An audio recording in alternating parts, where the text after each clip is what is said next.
Hello students, स्वागत है आपका मेंटोर जी क्लासेस में। मैं विजय फिर आपके साथ जुड़ गया हूं बजाने नीट का DJ.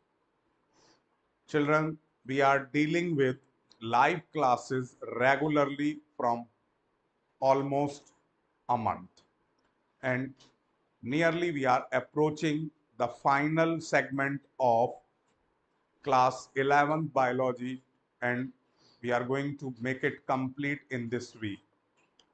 Simultaneously, your exam is approaching and only few days are left. So that's why quick revision is very much required.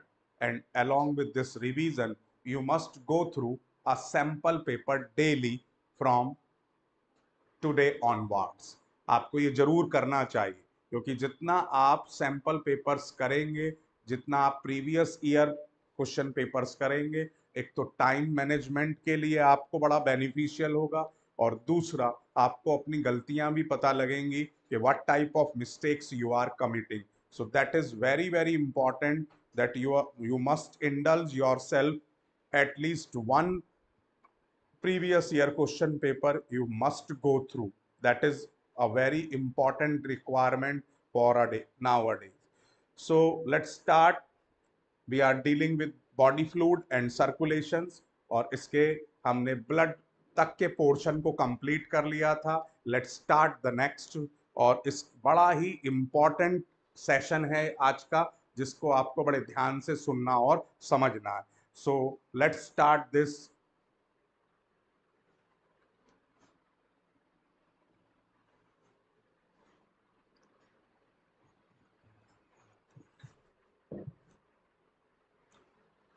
सो अब हार्ट की स्ट्रक्चर से इसको स्टार्ट करते हैं।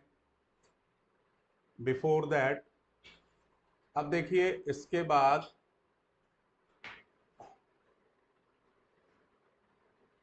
पहले हार्ट की स्ट्रक्चर से भी पहले एक सिंपल सा ब्लड ग्रुप का पोर्शन है। Let's complete this first and then we proceed further. देखिए, ये सेम आपने क्लास 12th में पूरा किया है, तो इसमें ऐसा कुछ स्पेशल नहीं है जो आप नहीं जानते। देखिए, ब्लड प्रोटीन्स, जो ब्लड के अंदर दो तरीके के प्रोटीन्स पाए जाते हैं, एक को हम कहते हैं एंटीजन और एक को कहते हैं एंटीबॉडी। ठीक है। So antigens are found on the surface of RBCs and antibody found in plasma. So that's why these are named as plasma factor also. उनको हम प्लाज्मा फैक्टर भी कहते हैं। और एंटीजन हो गया आरबीसीज की सरफेस पर। अब एंटीजन दो तरीके का होता है, कैपिटल ए कैपिटल बी, और एंटीबॉडी होता है एंटी कैपिटल ए, या उसको स्मॉल ए लिख देते हैं, और दूसरा एंटी कैपिटल बी, जिसको स्मॉल बी भी लिख देते हैं। तो अब इस बेसिस पर हम इस पूरे के पूरे एबीओ ब्लड ग्रुप सिस्टम को इस तरीके से डिवाइड कर सकते हैं। किस बेसिस पर लिया गया? देखो, ये कार्ल लैंडस्टीनर नाम के साइंटिस्ट ने इसको प्रपोज किया था। ठीक है, कार्ल लैंडस्टीनर। अब उसने किस बेसिस पर प्रपोज किया? उसने इस बेसिस पर प्रपोज किया कि भाई, जिसके पास एंटीजन ए है उसको उसने नाम दिया ए ब्लड ग्रुप, जिसके पास एंटीजन बी है that is B blood group, जिसके पास दोनों एंटीजन है ए बी, और जिसके पास कोई भी एंटीजन नहीं है वो ओ। एक्चुअली ये जीरो है, जिसको हम ओ पढ़ते हैं। ठीक है, इसको प्रोनाउंस हम ओ करते हैं, एक्चुअली है ये जीरो, या जीरो का मतलब नो एंटीजन। अब जहां जिसके पास भी ए ब्लड ग्रुप होगा उसके पास एंटीबॉडी जो प्लाज्मा में होगी वो एंटी बी होगी, यानी कि स्मॉल बी। इसी तरीके से जिसके पास बी एंटीजन होगा उसके पास स्मॉल ए एंटीबॉडी होगी। और यहां पर यह बड़ी इंपॉर्टेंट बात है कि जिसके पास ए और बी दोनों एंटीजन है उसके पास कोई भी एंटीबॉडी नहीं होती, इसीलिए ये यूनिवर्सल रेसिपिएंट है। अब क्यों है? देखिए, इस बात को समझिए। किसी भी व्यक्ति का ब्लड ब्लड ट्रांसफ्यूजन क्या होता है? ब्लड का लेन देन, ठीक है, जिसमें ब्लड देने वाला डोनर कहलाता है और ब्लड लेने वाला रेसिपिएंट कहलाता है।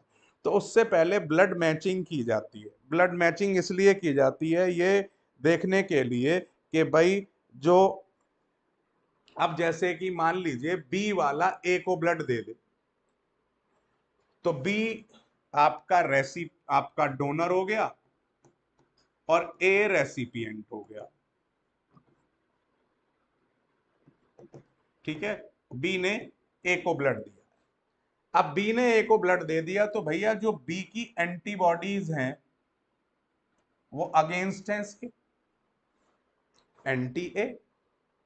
तो अब अगेंस्ट होते ही तो क्या हो जाना? क्लंपिंग हो जानी है, रिएक्शन हो जाएगी, जिसे हम कहते हैं मिसमैचिंग और क्लंपिंग। तो इसलिए blood group matching is very very necessary. अब यहां पर वो दिक्कत ही खत्म, क्योंकि एंटीबॉडीज ही नहीं। अब एंटीबॉडीज नहीं है तो वो आने वाले एंटीजन पर उनसे क्लंपिंग रिएक्शन नहीं होगी, इसलिए ये ए बी से भी, ए वाले से भी, बी वाले से भी सबसे ब्लड ले सकता है। अब यहां पर यूनिवर्सल डोनर, क्योंकि इसके पास एंटीजन ही नहीं है। अब ये किसी को भी ब्लड ग्रुप देगा तो एंटीजन के खिलाफ ही तो एंटीबॉडी बनेंगी। जब एंटीजन पहुंच ही नहीं रहा तो एंटीबॉडी अटैक किसके ऊपर करेंगे? चांस ही खत्म। तो इसलिए सेफ हो गया, तो ये किसी को भी ब्लड दे सकता है और ये किसी से भी ब्लड ले सकता है, ठीक है जी। अब इसके साथ जो कॉन्सेप्ट अगर हम जोड़ते हैं 12th वाला भी, तो उसमें आप अच्छे तरीके से जानते हैं कि भाई इसके पास जीन जेनेटिक कॉन्स्टिट्यूशन क्या हो सकता है भाई? That has the genetic constitution IA and IAIO, क्योंकि ये डोमिनेंट है। या तो होमोजाइगस डोमिनेंट में शो करेगा या हेट्रोजाइगस डोमिनेंट में भी यही शो करेगा। इसी तरीके से इसमें भी IB और IBIO, तो ये दोनों डोमिनेंस शो करते हैं। वहीं हम देखेंगे, सो दैट शो कोडोमिनेंस, क्योंकि ए और बी यहां पर दोनों नेक्स्ट जनरेशन में अपने आप को एक्सप्रेस कर रहे हैं। एंड दैट रिसेसिव, क्योंकि ये केवल तभी एक्सप्रेस हो सकता है जब दोनों से ही कोई एंटीजन बनाने वाला जीन हो ही ना, इसीलिए इसमें एंटीजन नहीं बनते, ठीक है। तो अब इस बेसिस पर ये सारा का सारा हो गया, जो मेन की पॉइंट्स थे कि भाई टिश्यू मैच, ब्लड मैचिंग क्यों जरूरी है, ब्लड ट्रांसफ्यूजन क्या होते हैं, डोनर क्या है, एंटीजन क्या है, एंटीबॉडी क्या है, और क्लंपिंग रिएक्शन या मिसमैचिंग क्या होती है, मैचिंग किसे कहते हैं। So we have done all these things, all these necessary points. अब यहां पर बड़ा इंपॉर्टेंट ये है कि एक और प्रोटीन बाद में देखा गया जिसे RH फैक्टर नाम दिया गया। RH लिया गया रिसस, ये मंकी का एक ब्रीड हो, उसमें देखा गया कि ये प्रोटीन जो है जिसे RH फैक्टर नाम दिया गया, इफ प्रेजेंट तो उसको हम कहा हमने पॉजिटिव, और इफ एब्सेंट तो उसको कहा हमने नेगेटिव। तो इस तरीके से हर ग्रुप आपका उसमें पॉजिटिव नेगेटिव और जुड़ गया हर ग्रुप में, ठीक है जी। और इसको RH पॉजिटिव के बेसिस पर, अब इसकी भी बड़ी जबरदस्त इंपॉर्टेंस है, ठीक। मान लीजिए कोई रेसिपिएंट RH नेगेटिव है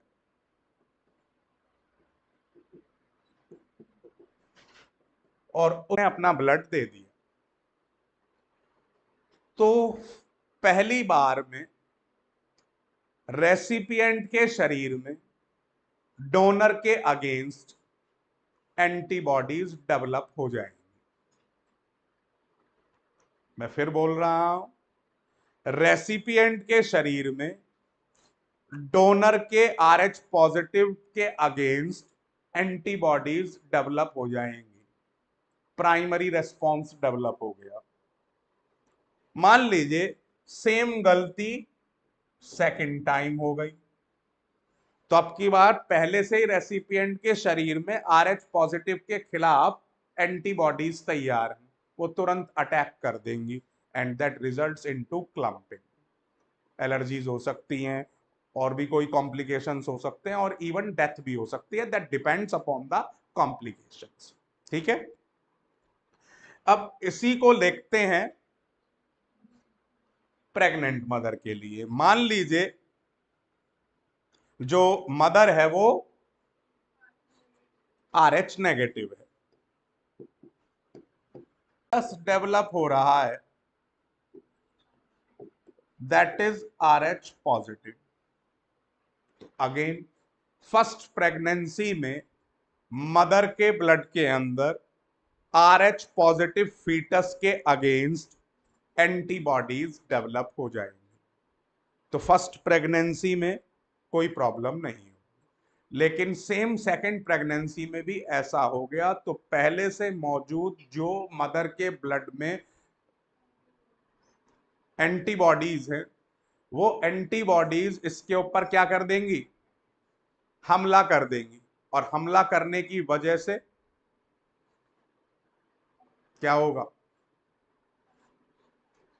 कॉम्प्लिकेशंस हो जाएंगे। और उनमें दो मेन कॉम्प्लिकेशन, इसको पूरे को हम कहते हैं एरिथ्रोब्लास्टोसिस फिटालिस। एरिथ्रोब्लास्टोसिस फिटालिस, ठीक है, क्लियर। नेक्स्ट देखिए जी, अब ये सारा कुछ मैंने आपको बता दिया है, जितना भी दिया हुआ है ये सब all we have done. Next देखिए, अब इसका बचने का तरीका क्या है। एंटी RH एंटीबॉडीज का इंजेक्शन लगा दिया जाता है फर्स्ट चाइल्ड की डिलीवरी के बाद, जो कि उनको जो भी एंटीबॉडीज बन गई RH पॉजिटिव के अगेंस्ट, उनको वो डीएक्टिवेट करता है एक तरीके से, ताकि वो अपना बेस्ट एक्सपोजर का व्यू, ये सेम उस तरीके से है जैसे उसे दे देते हैं ना हम इम्यूनोसप्रेसेंट, सेम उसी तरीके से। तो इस जो वो मदर के इम्यून सिस्टम को उस एंटीबॉडी के अगेंस्ट क्या कर देगा, सप्रेस कर देगा। नेक्स्ट देखिए जी, कोएगुलेशन ऑफ ब्लड। अब जो कोएगुलेशन ऑफ ब्लड है उसके अंदर आपको क्या ध्यान में रखना है कि कोएगुलेशन ऑफ ब्लड, देखिए भाई होता क्या है, जहां पर भी इंजर्ड आरबीसीज या डब्ल्यूबीसीज, मतलब जैसे इंजरी हो, पहले स्टेम को कैल्शियम आयंस की प्रेजेंस में थ्रोम्बिन में बदल देगा। ठीक है, सबसे पहले क्या हुआ, इंजर्ड टिश्यू रिलीज प्रोथ्रोम्बोकाइनेज, ठीक है, जिसे हम प्रोथ्रोम्बोकाइनेज कॉम्प्लेक्स भी कह देते हैं। अब ये प्रोथ्रोम्बोकाइनेज कॉम्प्लेक्स कैल्शियम आयंस की प्रेजेंस में ब्लड के अंदर जो प्रोथ्रोम्बिन होता है उसको थ्रोम्बिन में बदल देता है। ठीक है, ठीक है। अब प्रोथ्रोम्बिन किस में बदल गया, थ्रोम्बिन में। अब थ्रोम्बिन नेक्स्ट स्टेप के लिए कैटलिस्ट की तरह वर्क करेगा। अब ये थ्रोम्बिन फाइब्रिनोजिन जो कि सॉल्युबल होता है ब्लड में, उसे इनसॉल्युबल किस में बदल देता है, थ्रोम्बिन में, सॉरी फाइब्रिन में, सॉरी फाइब्रिनोजिन को फाइब्रिन में बदल देता है।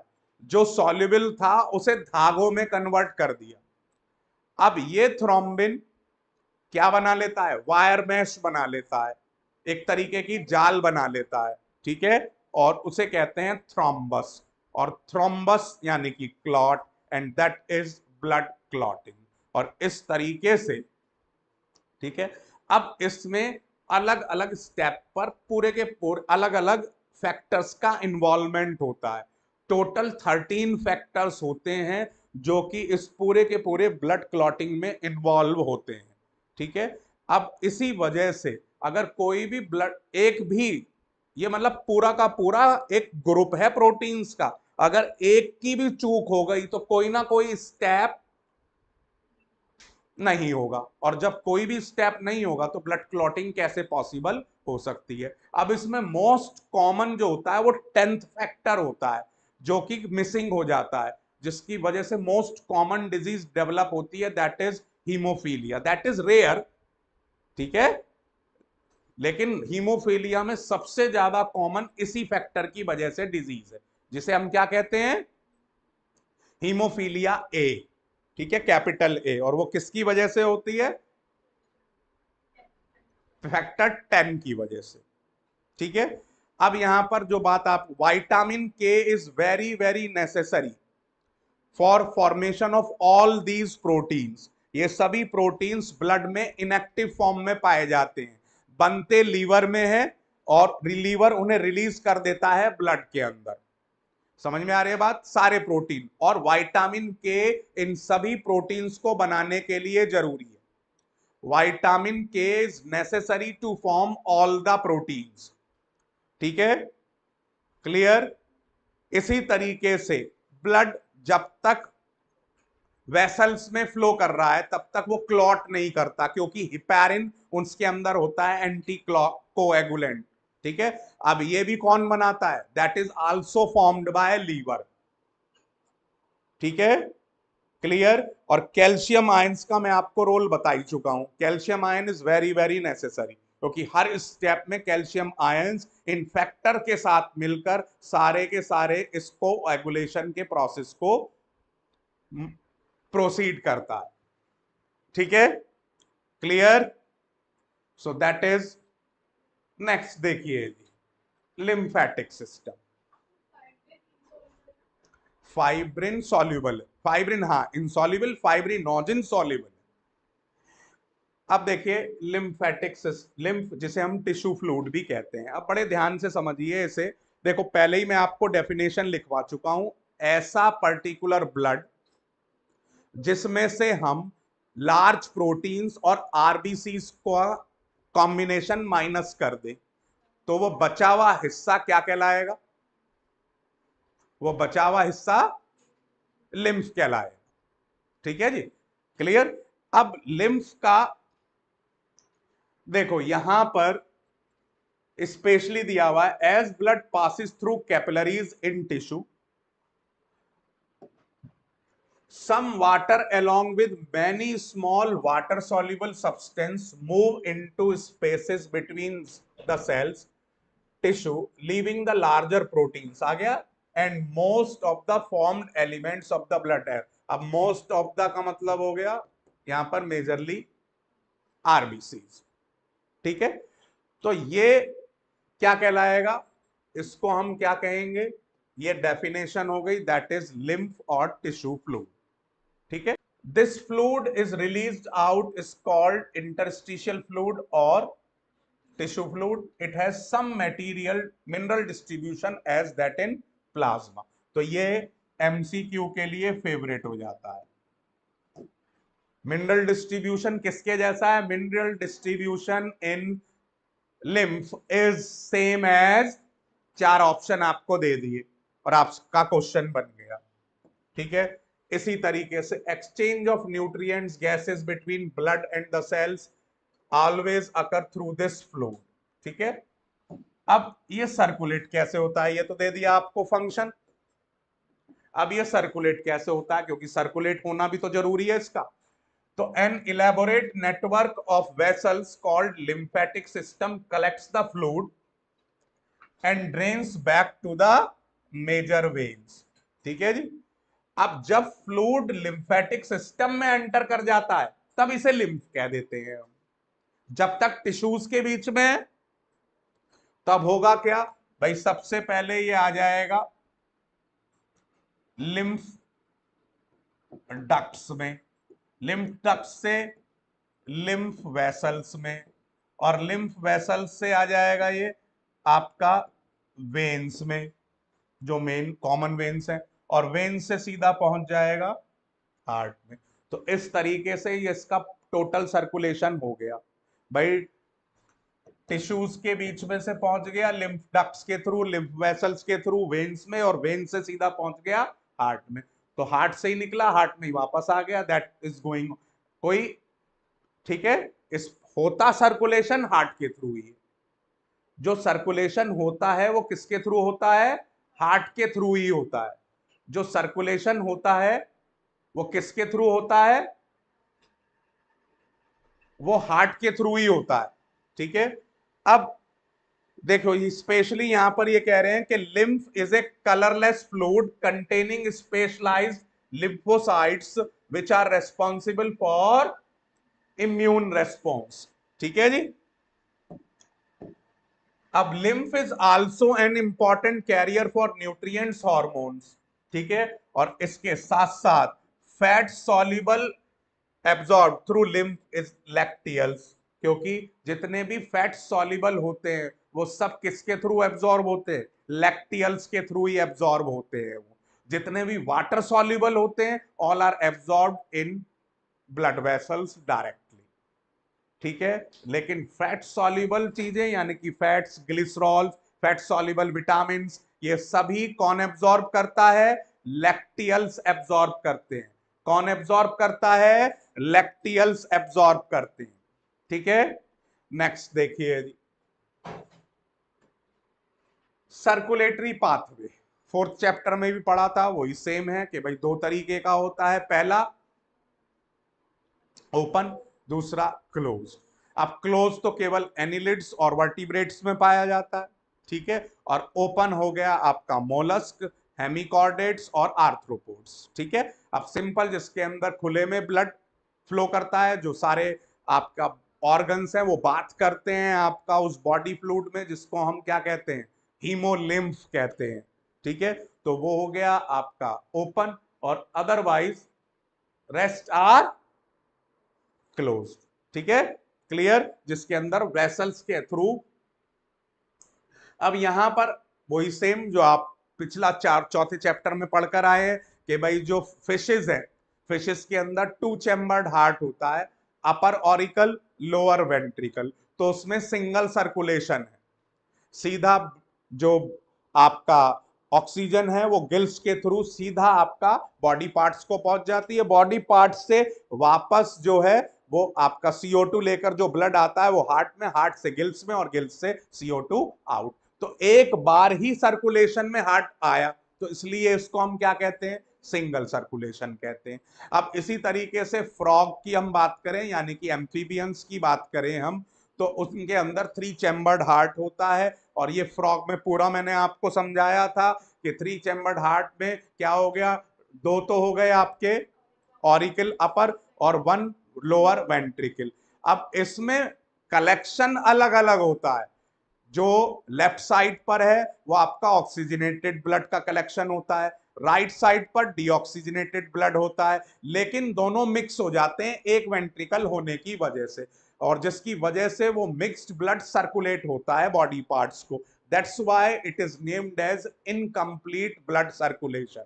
ठीक है जी, लेकिन वहीं हम क्रोकोडाइल की बात करें, हम बात करें बर्ड्स की और मैमल्स की, सो दे हैव कंप्लीट सेपरेशन, और उस कंप्लीट सेपरेशन का क्या है?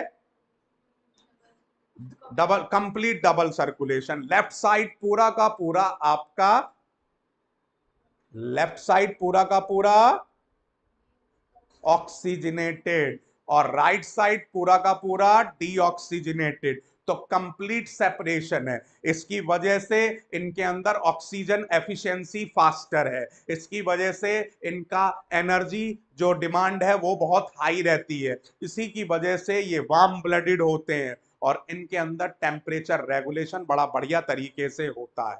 सो that is the evolutionary relationship between these 3 types of categorization on the basis of heart chambers. Next बात करते हैं अब ह्यूमन सर्कुलेटरी सिस्टम। तो ह्यूमन सर्कुलेटरी सिस्टम की आप बात करें तो ह्यूमन का हार्ट आपका बंद मुट्ठी के आकार का होता है। It is of clenched fist size.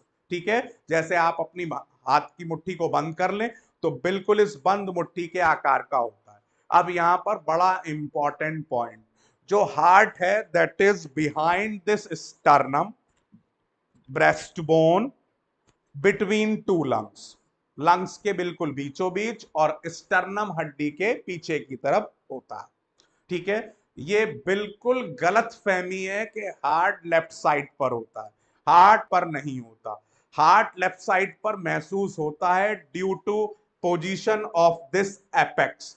जो इसका हिस्सा टिल्टेड होता है लेफ्ट साइड की तरफ, वो हार्ट के लेफ्ट साइड होने का हमें भ्रम पैदा करता है। That creates a misnomer that heart is on left side, but heart is not left side. Heart is just between the thoracic cavity, between two lungs and behind sternum. ठीक है, तो ये बड़ा इंपॉर्टेंट पॉइंट है जो आपको ध्यान में रखना है। तो जिधर एपेक्स है उधर लेफ्ट साइड होगी और उसके अपोजिट साइड राइट साइड होगी। जिधर एपेक्स है उधर लेफ्ट साइड होगी, उसके अपोजिट राइट साइड होगी। ठीक है, तो उसके बाद देखिए, अब हार्ट के अंदर दो चैम्बर्स हैं, मतलब किस तरीके से इसका कैटेगराइजेशन होता है इसको समझते हैं, बड़े ध्यान से इस पर ध्यान।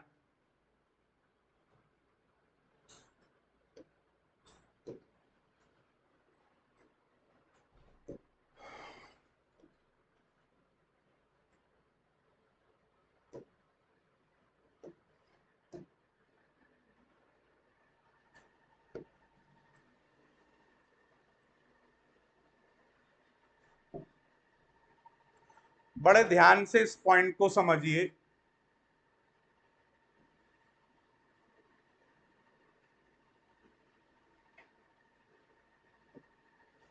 ठीक है, ये हार्ट हो गया।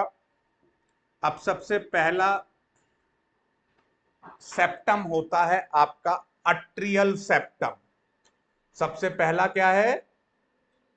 अट्रियल सेप्टम, इंट्रिया और left Atria, and that is, पानी डाल दिया तो घर वाला काम कर दे फिर वो नीचे से।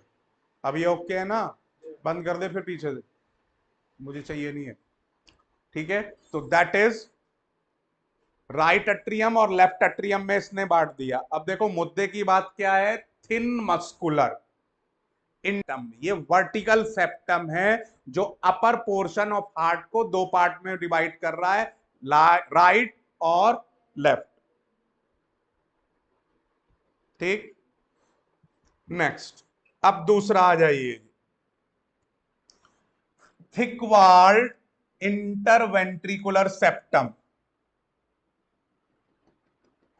That is thick walled interventricular septum, जो कि लेफ्ट और राइट वेंट्रिकल में हार्ट को डिवाइड करता है। ये था थिन वॉल्ड, ये है थिक वॉल्ड, दोनों वर्टिकल है। सिमिलैरिटी यही है कि दोनों वर्टिकल है।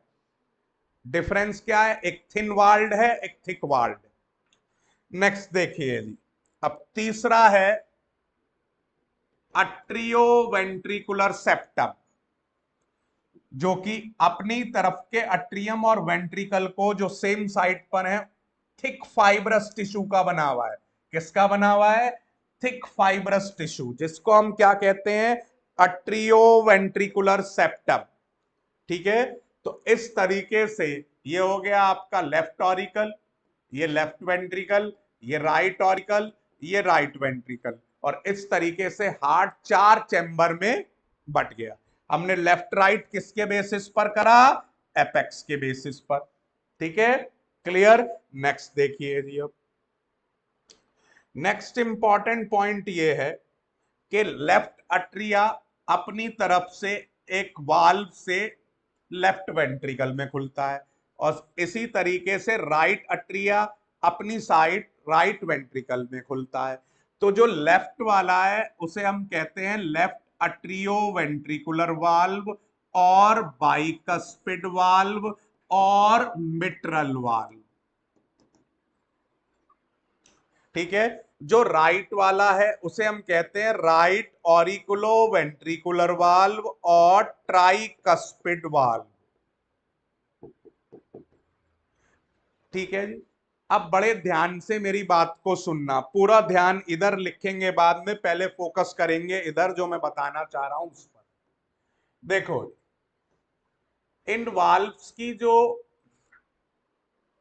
ओपनिंग एंड क्लोजिंग है वो छाते से बिल्कुल उल्टी। ये वाल्व इस वक्त, ये जो आप देख रहे हैं ये एक बाइकस्पिड वाल्व मैंने आपको दिखाया। ये बाइकस्पिड में जो आप देख रहे हैं ये एक कस्प है। एक कस्प का मतलब एक फ्लैप, और दो फ्लैप हो गए इसके अंदर। अब ये अगर इस तरीके से ट्राइंगुलर फॉर्म में है तो इसका मतलब ये खुला हुआ है और ब्लड ऑरिकल से वेंट्रिकल में आ रहा है। तो अब इस दौरान छाता बंद है, तो मैंने क्या कहा कि अम्ब्रेला की ओपनिंग क्लोजिंग से बिल्कुल अपोजिट है। इस टाइम पर अम्ब्रेला बंद होती है लेकिन ये वाल्व खुला हुआ है और blood will allow only one side from auricles to ventricle. ठीक है जी। अब ये वाल्व बंद हो गया, यानी कि छाता खुल गया। इसका मतलब क्या है कि वेंट्रिकल से ब्लड ऑरिकल्स में नहीं जा सकता। अब ब्लड कितना ही उछाले मारता रहे ऊपर की तरफ वेंट्रिकल से वापस ऑरिकल्स में। So that is the main job. इसके दो काम है, allow blood from auricles to ventricles and prevent blood from ventricles to auricle. बात एक ही है लेकिन उसे दो तरीके से कह रहे हैं, तो काम एक ही हुआ। ठीक है जी। वहीं अगर हम इस वाल्व की बात करें तो यहां पर क्या होगा, तीन कस्प हो जाएंगे यहां पर, अंतर सिर्फ इतना है। ठीक है, समझ में आ गई बात? Is it clear? अब यहां पर देखिए डायग्राम में बड़ी इंपॉर्टेंट बात दे रखी है, मिटा दूं इसे। डायग्राम में देखिए बड़ी इंपॉर्टेंट बात दे रखी है। आप देख रहे हैं ये उसी तरीके से जो वाल्व्स की ओपनिंग एंड क्लोजिंग है वो कौन कंट्रोल कर रहा है? कॉर्डिएट टेंडिनी। कॉर्डिएट टेंडिनी के रिलैक्सेशन और कॉन्ट्रैक्शन की वजह से ये खुलते और बंद होते हैं। तो ये कॉर्डिएट टेंडिनी का मेन काम है जो आपको दिमाग में रखना है। समझ में आ गई जी बात? अब जहां से आपका एओर्टा निकल रही है, ठीक है, उसके ओरिजिन पॉइंट पर, और जहां से आपका पल्मोनरी आर्टरी निकल रही है उसके ओरिजिन पॉइंट पर भी वाल्व होते हैं जिन्हें कहते हैं सेमी ल्यूनर वाल्व।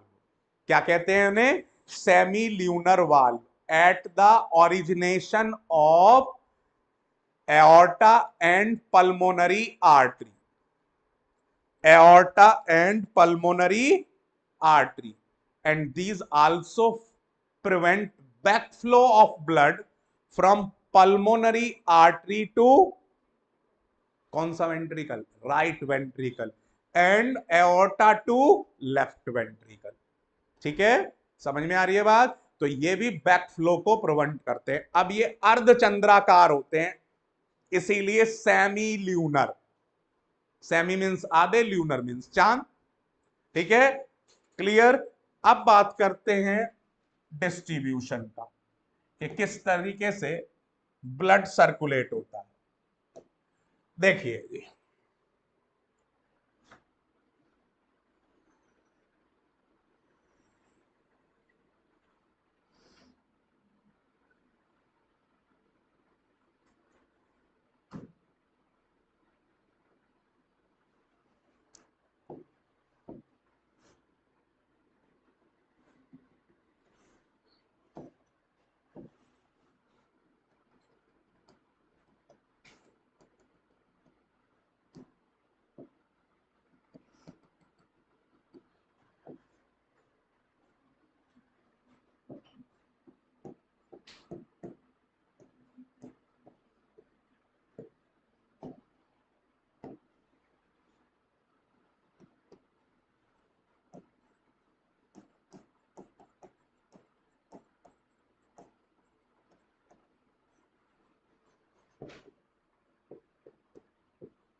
आंख में रखना है इन्हें ढंग से।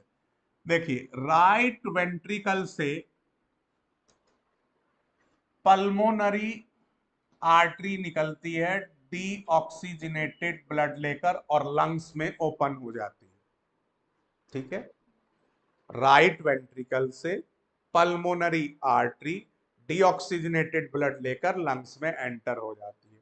अब यहां पर क्या बात ध्यान में रखनी है? Generally arteries carry oxygenated blood, but here is the exception, pulmonary artery carries deoxygenated blood.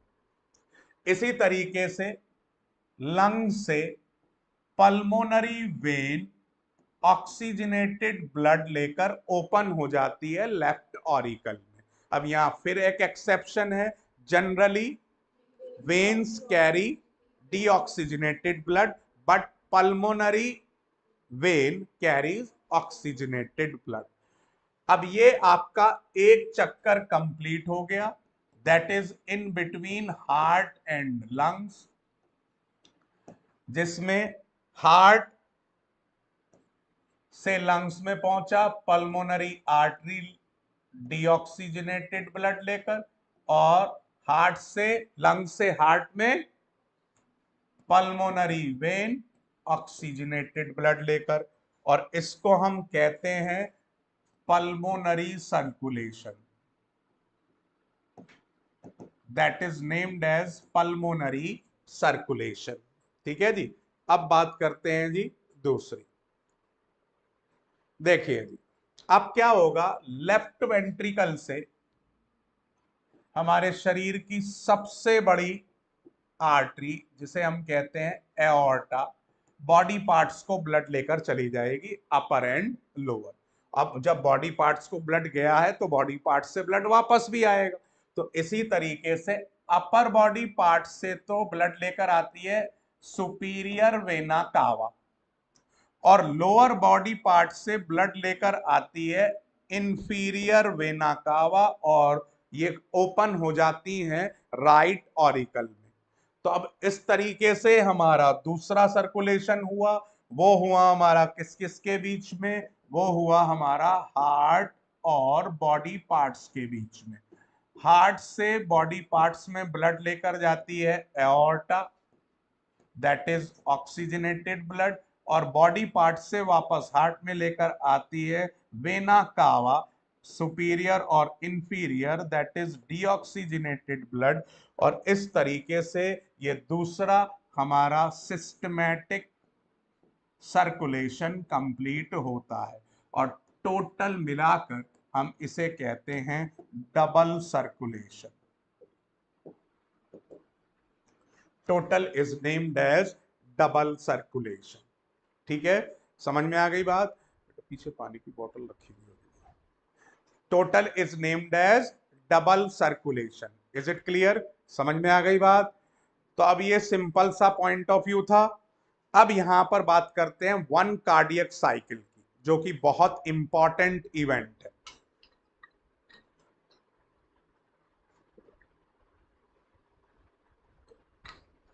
बेटा इसे रख के दूसरी और निकाल दे, बैग में होगी ये तो। सो दैट इज, अब हम बात करने जा रहे हैं उससे पहले भी कि conduction of generation, conduction and generation of nerve impulse. ठीक है, बल्कि इंपल्स कहिए, नर्व इंपल्स नहीं, इंपल्स। ठीक है, अब इसको समझते हैं जो कि बहुत इंपॉर्टेंट है।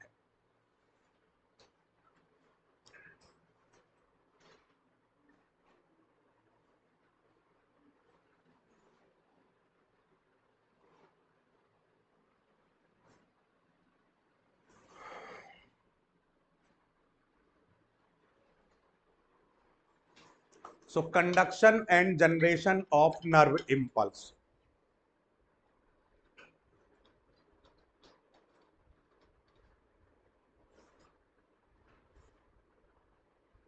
अगेन फिर मैं नर्व कह गया, नर्व नहीं, सिंपल इंपल्स। देखिए ये है आपका राइट अट्रियम। तो राइट अट्रियम के आप देख रहे हैं अपर राइट कॉर्नर पर, राइट अट्रियम के अपर, ठीक है, अगर हम ऐसे देखेंगे तो क्या होगा, ये राइट अट्रियम के, ये राइट अट्रियम हुआ, ये हुआ राइट अट्रियम। तो राइट अट्रियम के अपर लेफ्ट हम इस तरह,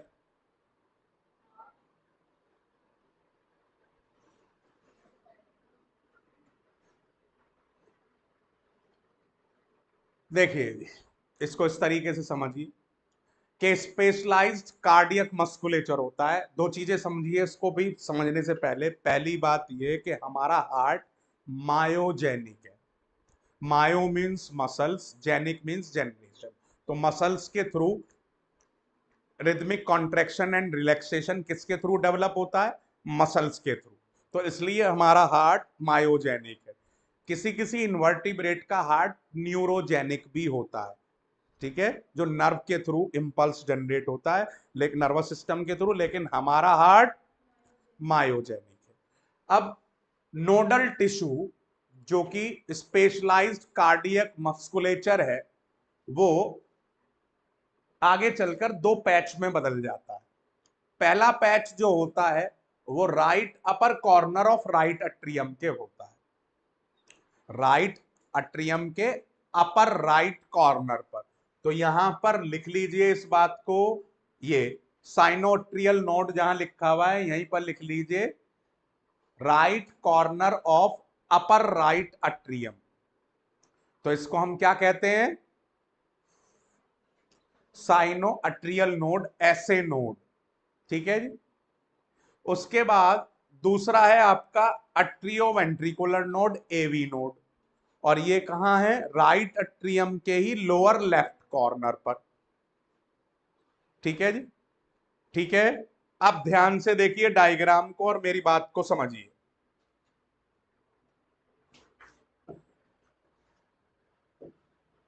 जो इंपल्स जनरेट करता है वो ये करता है, एस ए नोड, और इसीलिए इसको पेस मेकर भी कहते हैं, ठीक है। जो इंपल्स की शुरुआत होती है वो कहां से होती है?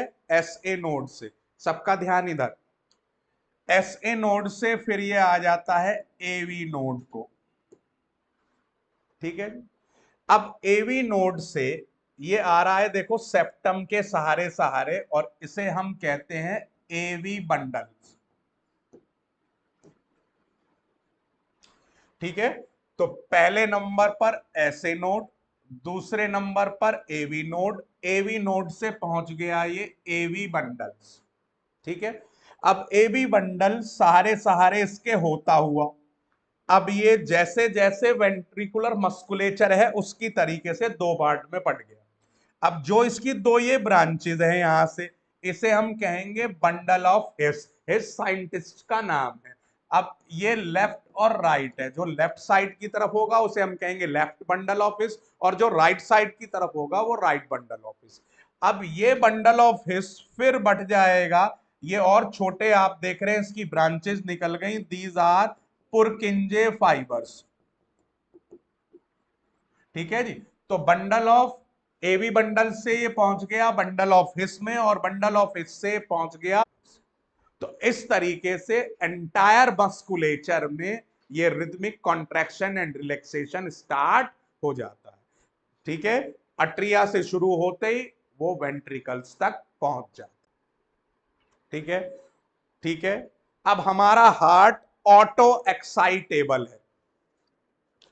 अपने बेसिस पर इसकी धड़कन शुरुआत होती है, किसी यानी कि हमारे नर्वस कंडक्शन के कंट्रोल में है, लेकिन धड़कन शुरू और डेवलप करना और उसको खत्म करना वो नर्वस सिस्टम के हाथ में नहीं है, उसको आल्टर करना उसके हाथ में है। भाई दौड़ रहे हैं हम, भाग रहे हैं, तो वहां से नर्व इंपल्स के थ्रू एक्शन होकर नर्व मसल्स जो हैं उसके बेसिस पर काम करना स्टार्ट कर देंगी, कम ज्यादा करना, लेकिन डायरेक्ट कंट्रोल नहीं है, ठीक है। समझ में आ रही है बात? और इसको पेस मेकर क्यों कहते हैं, ऑटो एक्साइटेबल क्या है, ये सारी चीजें क्लियर। अब एक पॉइंट ऑफ व्यू और ध्यान रखना है आपको, देखो बेटा, जो इनके ये पॉइंट्स दे रखे हैं ना उसने, ये चीज है कि एक देखो ये पॉइंट जो है, ये a bundle nodal fibre atrioventricular bundle continues from AVN, ये बहुत आता है, from AVN which passes through atrioventricular septa to emerge on the top of interventricular septum and immediately divides into right and left bundle, ठीक है, ये line correct और incorrect statement के लिए बड़ी आइडियल है, इसको छाप लेना अपने दिमाग में, क्योंकि बहुत बार इसके ऊपर क्वेश्चन मैंने पुटअप होते देखे हैं।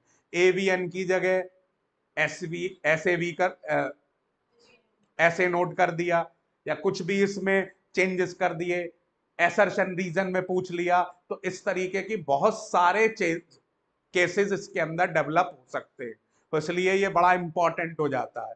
उसके बाद आप देखिए ये कि these branches have given rise to minute fibers throughout the ventricular musculature, अपनी अपनी साइड पर रेस्पेक्टिव साइड्स जिन्हें हम पुनकिंजे फाइबर्स कहते हैं।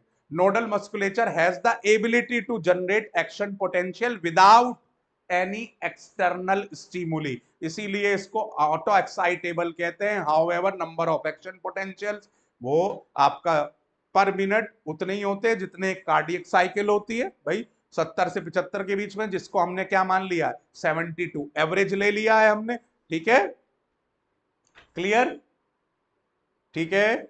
इनिशिएटिंग और मेंटेनिंग, तो अब ऐसे नोड ही इनिशिएट भी कर रहा है और मेंटेन भी कर रहा है, इसलिए उसको क्या कहते हैं हम, पेसमेकर कहते हैं।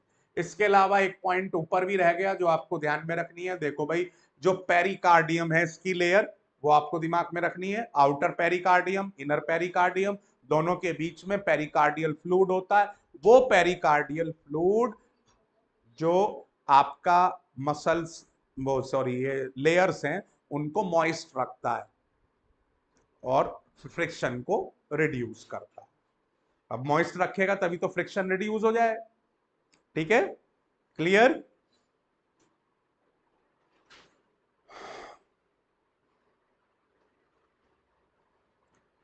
नेक्स्ट देखिए जी, अब नेक्स्ट आता है वन कार्डियक साइकिल, और ये बड़ा इंपॉर्टेंट है, देखो इसके ऊपर क्वेश्चन ना आए ये हो नहीं सकता, तो बड़ा इंपॉर्टेंट है, इस चीज को बड़े ध्यान से समझिए। देखिए one cardiac cycle, one heart beat और working of heart that is the same, how heart works. अब आप देखेंगे तो पूरे 1 मिनट में हार्ट एवरेज टाइम 72 बार धड़क रहा है। ठीक है, तो इसका मतलब 72 को हम 60 से डिवाइड कर दे तो अप्रोक्सीमेटली 8.85 सेकेंड्स आपके आ जाते हैं। ठीक है, दैट विल कम 0.85 सेकेंड्स। अब ये 85 सेकेंड्स में 3 इंपॉर्टेंट इवेंट्स होते हैं, तो कार्डियक साइकिल हेडिंग डालें और उसके 3 इंपॉर्टेंट इवेंट्स क्या है, पहला जॉइंट डायस्टॉल, दूसरा वेंट्रिकुलर सिस्टॉल और तीसरा वेंट्रिकुलर डायस्टॉल। ठीक है, पहला जॉइंट डायस्टॉल, दूसरा वेंट्रिकुलर सिस्टॉल और तीसरा वेंट्रिकुलर डायस्टॉल। अब बात को बड़े ध्यान से समझिएगा, सिस्टॉल और डायस्टॉल ये दो मेन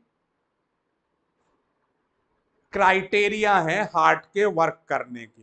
सिस्टॉल का मतलब होता है हार्ट चैम्बर्स का सिकुड़ना।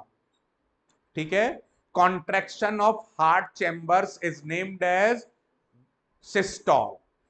दैट मीन्स अब कब सिकुड़ेंगे ये, when they filled with blood fully, जब ये पूरी तरीके से ब्लड से पूरी तरीके से भर जाएंगे तब इनका काम है सिकुड़ना, ताकि वो ब्लड को या तो ऑरिकल्स से वेंट्रिकल्स में भेज सके और या वेंट्रिकल से आपका आर्टरीज के थ्रू बॉडी पार्ट्स में भेज सके या लंग्स में भेज सके।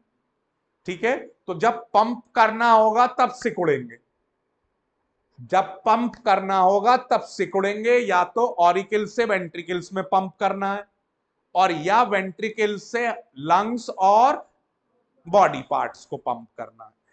फैलेंगे कब, डायस्टॉल। डायस्टॉल कब होगा, जब ब्लड रिसीव करेंगे। ठीक है, अब ब्लड रिसीव कब होगा, भाई ब्लड रिसीव होगा जब वेन्स अट्रिया में खुलेंगी। ठीक है, और वेंट्रिकल्स में ऑरिकल्स खुलेंगे। बाइकस्पिड और ट्राइकस्पिड वाल्व्स के थ्रू, तब वो हमेशा फैलेंगे। तो यानी कि ब्लड जब भी रिसीव होगा तो क्या होगा, जब भी ब्लड रिसीव होगा तो डायस्टॉल, और जब भी ब्लड फैलेगा तो सिस्टॉल। ठीक है, समझ में आ गई बात। तो अब इसी बेसिस को लेकर हमें चलना है, डायस्टॉल और सिस्टॉल।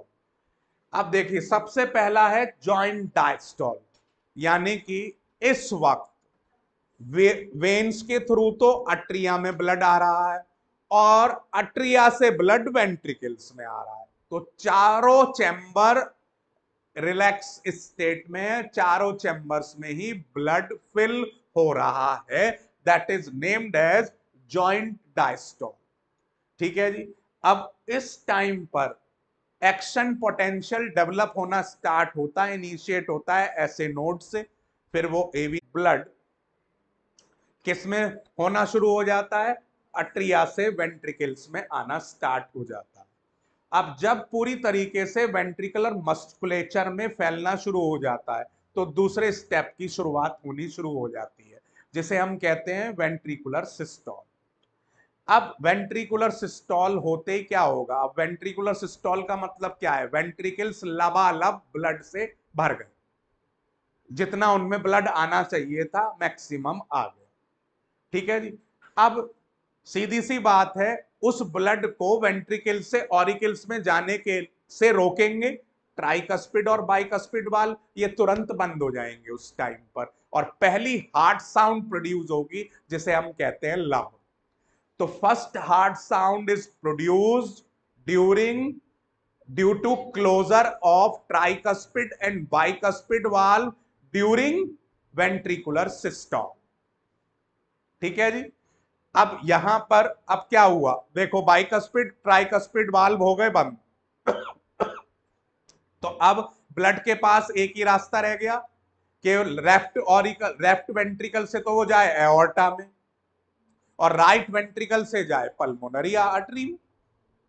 भाई यही तो रह गया ऑप्शन, तो इन दोनों में जाना शुरू हो जाता है और सिस्टमैटिक सर्कुलेशन स्टार्ट हो जाता है, ब्लड रेस्पेक्टिव लंग और बॉडी पार्ट्स में जाना शुरू हो। अब जैसे ही ब्लड इनमें जाना शुरू हो जाएगा तो प्रेशर वेंट्रिकल्स के अंदर घट जाएगा, और प्रेशर वेंट्रिकल्स के घटते ही अगेन बाइकस्पिड ट्राइकस्पिड वाल्व क्या होंगे,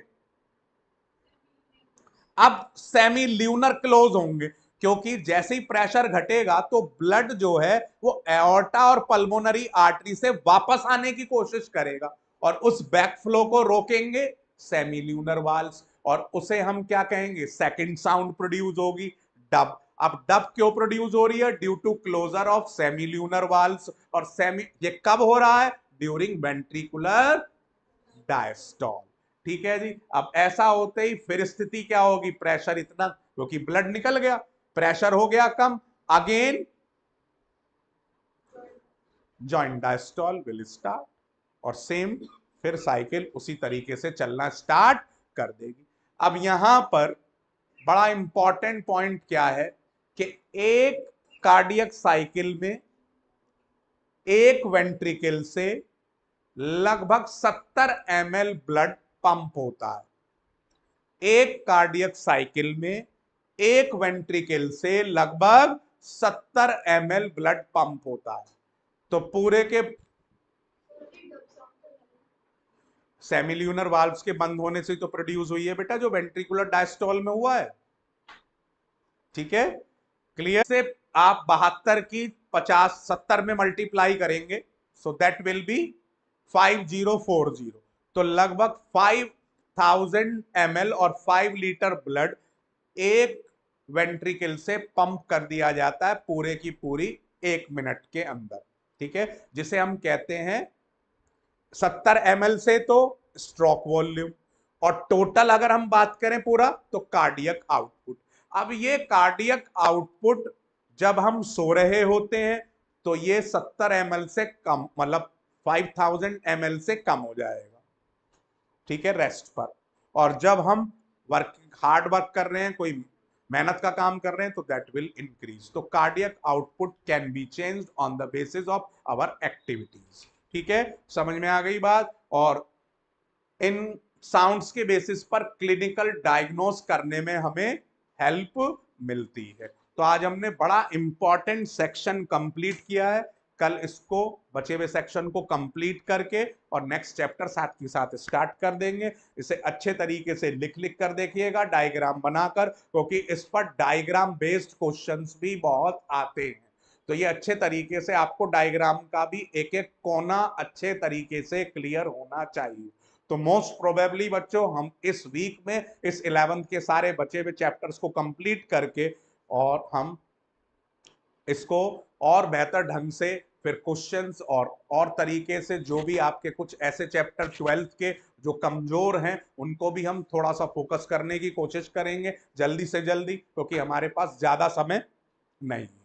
ठीक है, तो इसी तरीके से जुड़े रहिए, क्वेश्चंस को करते रहिए, कॉन्सेप्ट को जनरेट करते रहिए और नीट के लिए अपने रास्ते को कल मिलते हैं, इसको कंप्लीट करते हैं बॉडी फ्लूइड एंड सर्कुलेशन को, and then we start the again most important chapter that is excretion, जिसमें बहुत सारे छोटे छोटे कॉन्सेप्ट में बच्चों को बहुत दिक्कत रहती है, specially counter current mechanism and the different other mechanism of that chapter. So we will make them easiest live action tomorrow.